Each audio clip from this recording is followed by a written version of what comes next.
Okay, Rivers, are you gonna release it? You said you were gonna release it. Are you gonna release it? What's this, Toto? Okay, that's a cool rendition of this song, I guess, but this isn't the Black Album. Is Black Album coming out this weekend? No? Whew. Oh, thank God.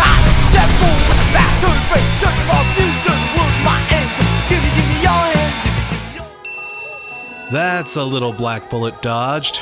For now, I guess. Thank God Rivers is addicted to memes and Spite, or else I'd never get anything on my schedule caught up.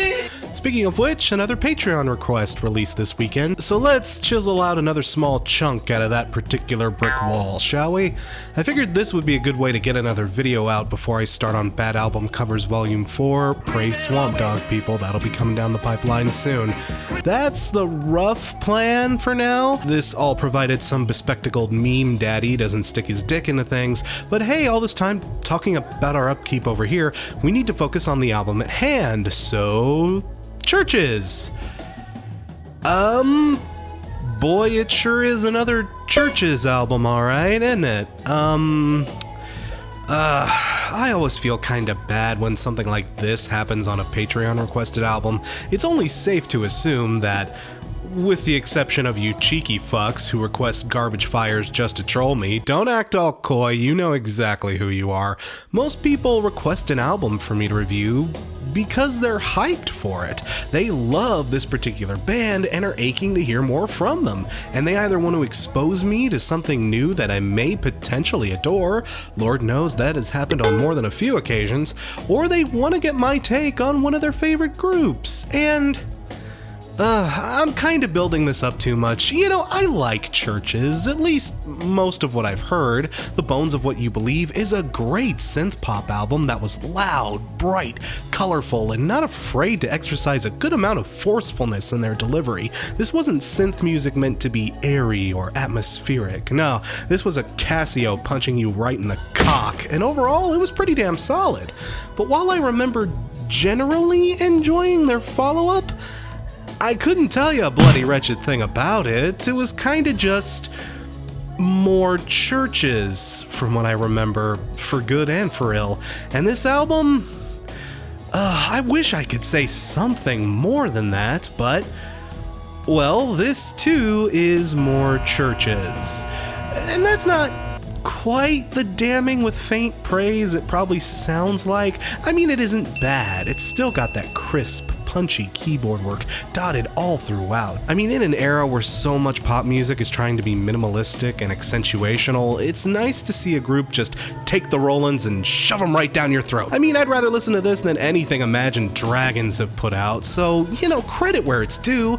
And all the beats, the grooves, the melodies, the performances, they're pretty much top-notch, and everything's polished to a crystal sheen, but, I mean, I could easily say the same thing about their last two albums. Do you see what I'm getting at here?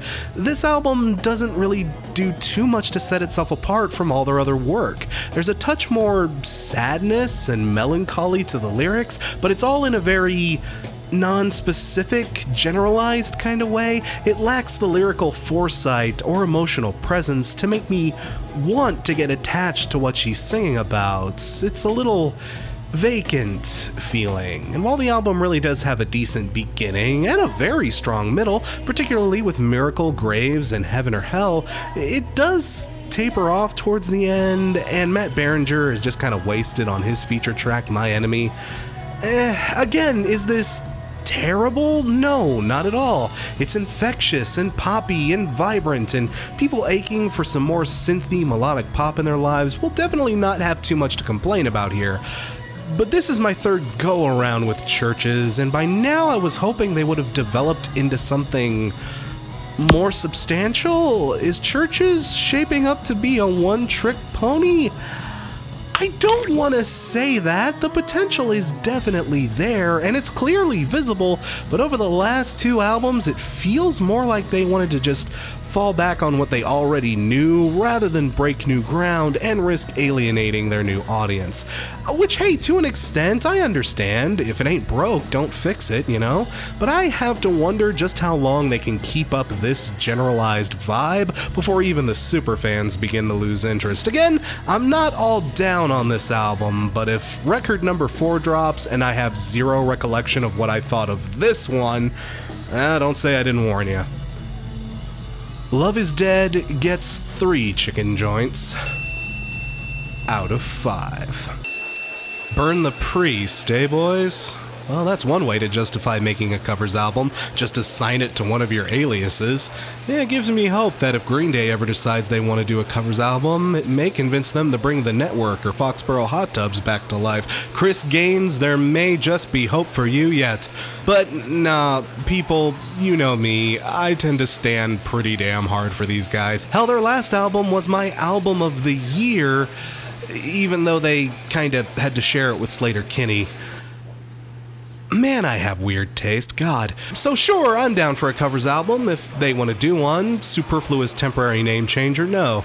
They're Lamb of fucking God. I'm positive whatever they want to do, it'll be in good hands. So imagine my shock when I found out that not only was it going to be a covers album, but it was gonna be just super stuffed with hardcore punk covers. Is it my motherfucking birthday? Y'all shouldn't have. I mean, Lamb of God have always had a noticeable hardcore element to their sound, if you're listening close enough to catch it. And they themselves have always said that they were a punk band that just happens to play metal music, so to have them actually do a whole bunch of punk songs serves as a hell of a litmus test to that theory now, doesn't it?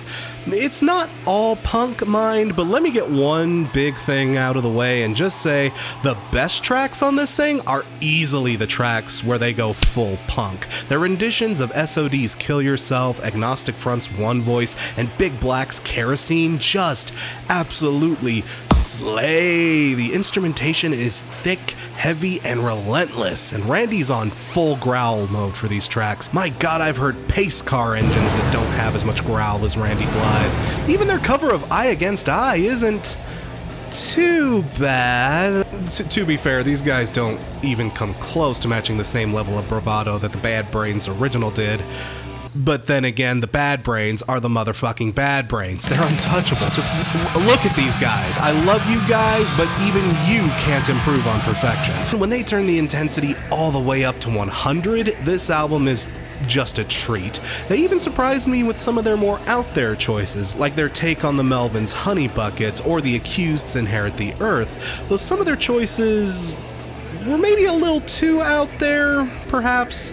I do not know who Silang Leos was before I heard their version of Axis Rot, but the version here didn't necessarily convince me that I had to track down the original here nor there. And Quicksand's Dine Alone shows up here, and this song just sounds straight up weird coming out of the mouth of Lamb of God. I mean, Burn the Priest, I guess. And while I wasn't necessarily the biggest fan of their version of Jesus Built My Hot Rod, I'll at least give them this. The guys put out a way better Ministry song than Ministry actually did this year. I mean, that deserves some kudos. Other than that, I mean, it's a covers album. There's not too much else to talk about. Covers albums, by their very nature, tend to not be very deep or complex or terribly well thought out most of the time. It's not impossible for a group to make something more meaningful or insightful with a collection of covers, to use them to help illustrate a concept or deliver some kind of overarching theme or message. Sure, but did the guys in whatever you want to call them do that here? Nah, they just did a bunch of songs what they liked good, and hey, they do a good crack of it. Unless you're just a Lamb of God ultra fan, then you don't need to feel too bad passing over this if it doesn't pique your interest. I mean, even if you are, it's not gonna ruin you if you just want to wait until the next proper release. But hey, until then, I appreciate that we got a nice little something to tide us over. I mean, if you want to try it out, God knows much worse cover albums do exist. Legion gets 3.5 musty old LP collections out of 5. you know it's been a weird-ass year. Unless we take one of the sharpest musical swings in history come June, I think it'll be safe to say that this was a year characterized by a lot of weirdness, bands taking weird risks, putting out weird albums, and more than a handful making weird failures. The musical scene in general is evolving, but it has no idea what it's evolving into. It's like that little transitionary scene that plays while Pokemon are evolving, only spread out across fucking forever. And while it's important that we mature, develop, and get away from bad habits, it is always nice to have those bands that serve as, like, security blankets that you can tuck yourself up into when your brain can't take any more trap snares or whatever. I mean, I knock Chvrches for their saniness, but to someone who uses synth pop as their particular security blanket, yeah, I can understand the appeal there. For me though, one of my security blankets is melodic death metal, and Yippee Skippy at the Gates released another album, Tuck In. If you'd have told us 10 years back that At the Gates would be coming back to life, we'd have likely all stuck your head through a gate for needlessly getting our hopes up. But then, At War with Reality dropped in 2014 and it was fan-fucking-tastic, so I guess we were a little hasty there, mate. Apologies. At the Gates were one of those early bands that helped foundationalize what Swedish melodic death metal would become, and their return helped remind us what MDM was all about. It was a classic throwback-ish kind of album that didn't at all feel dated, and it gave us all that familiar, warm, comfortable, cozy feeling of large Swedish men screaming about violence at us for an hour. It was fantastic, and 4 years later, we get to have even more. Man, I am sleeping pretty tonight. Holy hell. And in many ways, To Drink from the Night itself is a wonderful record. It's full of absolutely shredding and searing guitar work, stampeding bass and drums, and Thomas Lindberg's somewhat high-pitched shrieks and growls are still as visceral and flesh-tearing as ever. This is an album with a ton of giddy-up.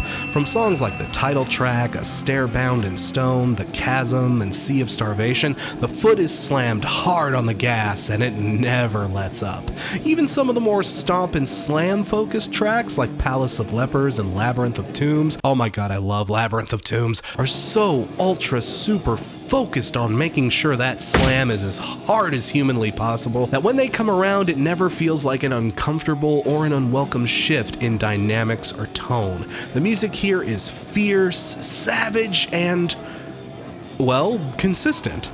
And man, this album is melody focused as all hell. There are lots of choruses here that are just begging to be shouted along in concert, and the album has a darker, broodier feeling vibe than some of their other work, and well, these guys never had any problem emphasizing the D in between the two M's there, but on this album in particular, the D is thick, meaty, and I need to cancel this metaphor before it starts running away from me here. Though while I do enjoy the hell out of this album, even I have to admit, there are a few things slightly off about it. One thing that was very strange about this album was the overall production and mixing.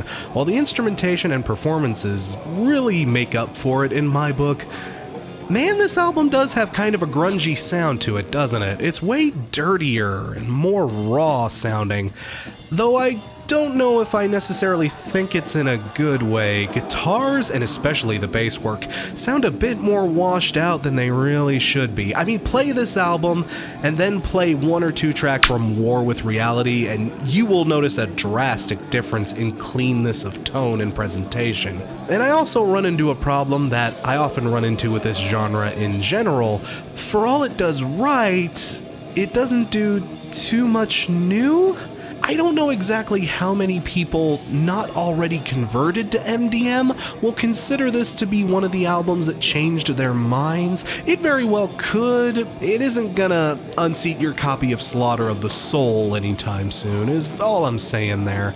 But hey, for those of you in the market for some good-ass MDM, this is some more good-ass MDM from one of the genre's best players out there. And man, this is another album that continues their tradition of heaviness, melody, and stellar musicianship.